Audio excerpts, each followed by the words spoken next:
L'épisode 32 commence avec la médium qui s'était rendue dans la maison de la famille de la Torre, et, à son arrivée, le vent était pesant.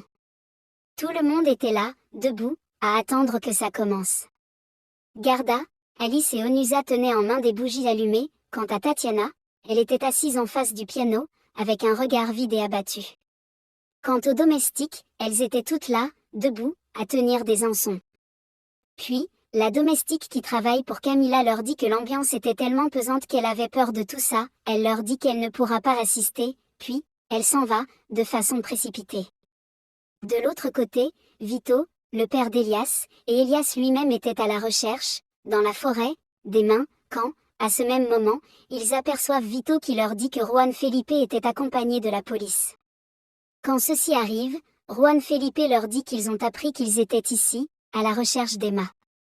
Il continue en disant qu'il voulait s'assurer, bel et bien, qu'ils ne sont pas en train de cacher une meurtrière.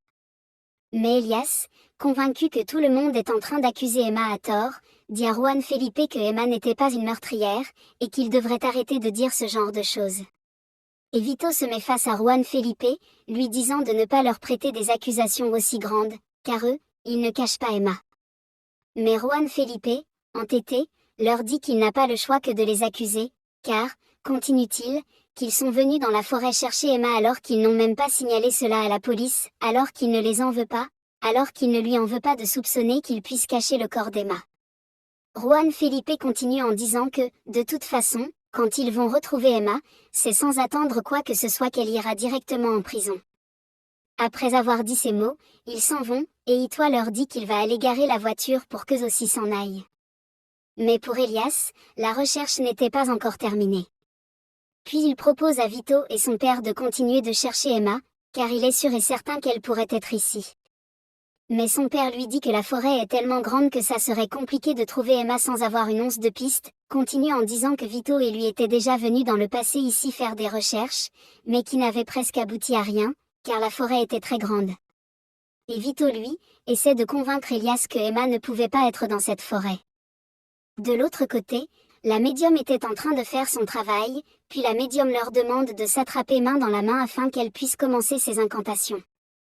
En récitant des phrases incantatrices, celle-ci met la pièce dans un état pesant, car les rideaux bougeaient, le vent soufflait et des objets tombaient. Puis Ornusa se mit en transe et demande à la médium ce qu'il voulait d'elle, car la médium demandait à parler avec l'esprit mort de Camilla. Ornusa leur dit de demander à Tatiana, il faut souligner que celle-ci avait l'air d'être dans un état en transe, alors elle dit de demander à Tatiana, car cette dernière pourrait connaître où se trouve Emma. Étonnée et surprise, Tatiana demande pourquoi elle, car, oui, elle les avait rejoints pendant les incantations de la médium, elle continue en disant qu'elle ne sait même pas où se trouve Emma. Mais Ornusa insiste et dit de demander à Tatiana, car elle sait pertinemment où se trouve Emma. En panique, Tatiana se lève et se met à courir pour s'enfuir dans sa chambre.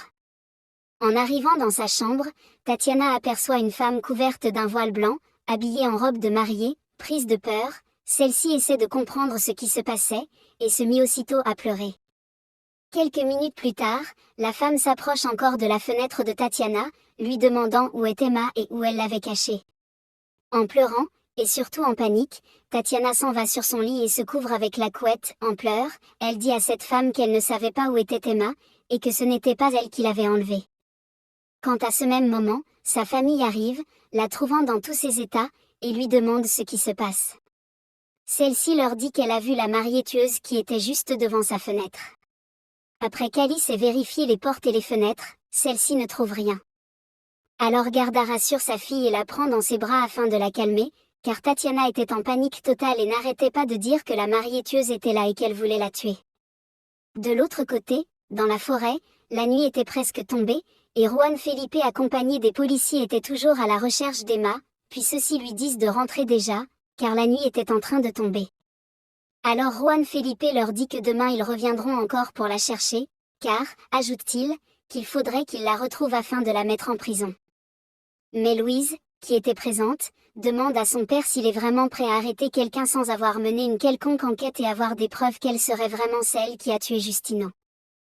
Mais Juan Felipe, qui n'a pas une très bonne relation avec son fils, lui demande d'ailleurs pourquoi il est venu les accompagner, il continue en disant qu'est-ce qu'il a, peur pour sa petite amie, car lui il va la mettre en prison sans chercher à comprendre quoi que ce soit. Puis ils s'en vont. La nuit tombait, les travailleurs de la maison de la Torre étaient en train de vérifier tous les recoins pour voir s'ils pouvaient retrouver la mariée tueuse. Mais après plusieurs recherches ils ne trouvent rien, et l'un des hommes infiltrés qui travaillait pour Camilla vérifie afin que celle-ci passe, car, oui, Tatiana avait vu une femme vêtue d'une robe de mariée, et c'était Camilla qui s'était déguisée en robe de mariée, alors celle-ci eut le temps de passer.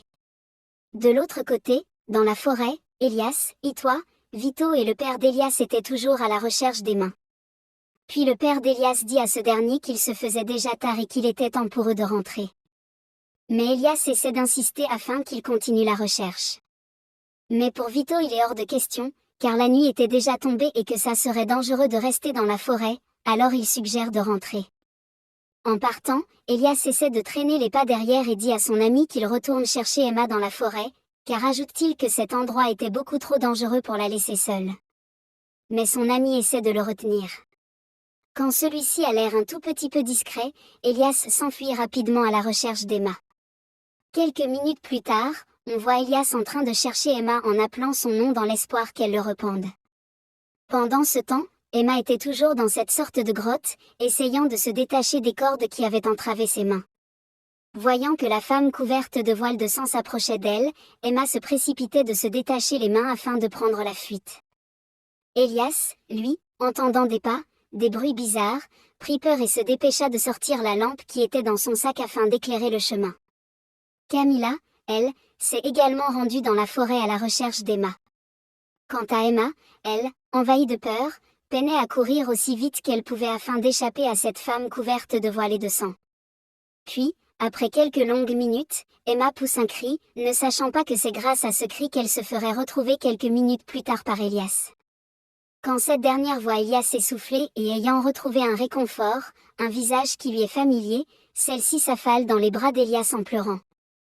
Elias la rassure, lui disant de ne pas s'inquiéter, qu'il était là, et lui demande par la suite ce qui s'était passé. Puis Emma lève la tête et voit, derrière Elias, la même femme qui s'approchait d'eux. Puis elle dit à ce dernier de voir qu'elle s'approchait d'eux et de s'enfuir rapidement. Elias, qui lui aussi l'avait vue, prit Emma par la main, et tous deux s'enfuient précipitamment. Après quelques minutes, ils réussissent à se cacher derrière un des arbres. Mais Emma, qui était toujours troublée, lui dit, « Et si cette femme venait à nous trouver ?» Elias la prend à nouveau dans ses bras, la rassure, et lui dit de ne pas s'inquiéter car elle était déjà partie, mais Emma avait du mal à se calmer. C'est après quelques minutes qu'Elias réussit à calmer cette dernière, en la rassurant dans ses bras, et lui disant qu'ils étaient à nouveau en sécurité. Quant à Camilla, elle était toujours à la recherche d'Emma dans la forêt. Plus tard, Camilla, qui n'avait pas réussi à trouver Emma, était rentrée chez elle, allumant des bougies, et là, on voit une femme qui se retourne. À notre grande surprise, il s'agissait d'Ornusa, la femme qui reste toujours avec Madame Garda. Il demande si elle l'a attendu longtemps. Mais celle-ci lui dit qu'elle l'a attendu, mais pas si longtemps que ça. Pour comprendre ce qui s'est passé, comment Ornusa est de mèche avec Camilla, faisons un petit retour en arrière. Le jour que Camilla était garée devant la maison de la Cuesta, regardant Luna sortir de leur maison, Camilla était accompagnée d'Ornusa, et celle-ci lui demandait si elle était sûre de son plan, celui d'aller bien sûr au bal. Mais Camilla lui avait dit que bien évidemment, car lorsque les gens pensent que tu es morte, ils ne feront même pas attention à toi, ce qui ferait qu'ils pourraient découvrir que c'est toi qui se cache derrière ce déguisement. Après que Camilla ait révélé à Ornusa qu'elle était encore vivante, elle lui disait qu'elle était prête à lui donner de l'argent en échange de ses services. Elle lui dit, par la suite, que la chose qu'elle fera en premier pour elle serait qu'elle fasse croire à Madame Garda que Camilla est la réincarnation parfaite de Camilla.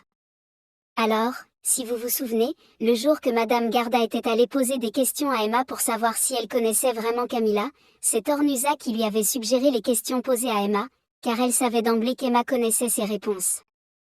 Alors, lors de l'entretien d'Ornusa et Camilla, Camilla lui disait de garder un œil sur Emma, de la protéger, et de ne surtout pas éveiller un quelconque soupçon, car, ajoute-t-elle, que c'est très important que cette dernière gagne la confiance de certains membres de la famille afin qu'elle passe à l'action pour mieux attaquer. Alors, depuis ce jour, Ornusa est devenue les yeux de Camilla dans la maison, en surveillant les faits et gestes d'Emma et lui rendant compte de tout. C'est pourquoi, lors de l'incantation avec la voyante, Ornusa avait fait semblant de rentrer en transe et de dire que c'était Tatiana qui était à l'origine de tout ça. Alors, pour la faire comprendre, tout ça était prémédité, car Ornusa savait qu'Emma avait des soupçons sur Tatiana, alors elle a désigné exprès Tatiana comme étant celle qui savait où était Emma. La domestique avait fait semblant d'avoir peur de la séance avec la médium, parce qu'elle avait une mission bien précise à accomplir à ce moment même. Elle était chargée de disjoncter le compteur à chaque fois, pour semer la peur et le trouble. Maintenant, revenons à l'instant présent où Camilla avait retrouvé Ornusa chez elle et l'attendait. Ornusa demande à Camilla si elle pense vraiment que Tatiana est au courant de là où pourrait se trouver Emma. Camilla lui dit qu'en fait Tatiana a juste peur, mais qu'elle n'est pas au courant de là où pourrait se trouver Emma, car elle était même apeurée par tout ça.